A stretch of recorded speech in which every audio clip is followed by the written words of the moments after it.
LPU ప్లేస్మెంట్ల రికార్డులు సృష్టిస్తోంది. Final year student 2.5 కోట్ల ప్యాకేజ్ పొందుతున్నారు. 1700 మందికి పైగా ఎల్పీయూ స్టూడెంట్స్ 10 లక్షల నుంచి 2.5 కోట్ల ప్యాకేజెస్ పొందారు.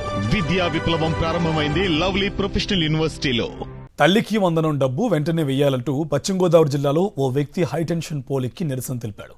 భీమవరం అరుంధతిపేటకు చెందిన శ్యామ్ చెప్పులు కుట్టుంటూ కుటుంబాన్ని పోషించుకుంటున్నాడు. తల్లికి వందనం పథకం కింద తన 2 పిల్లలకు డబ్బు వేయకపోవడంతో శ్యామ్ మనస్తాపానికి గురయ్యాడు.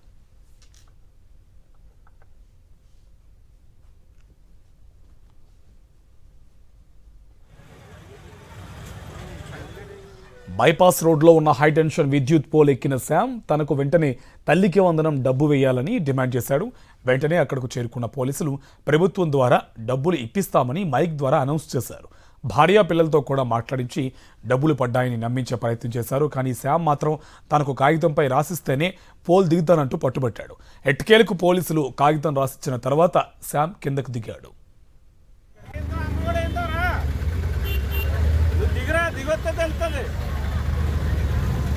ఏంటి ప్రాబ్లం ఏంటా బాయ్ వస్తుందా దీపోమంటుంది వచ్చినాయని చెప్పు డబ్బులు పడి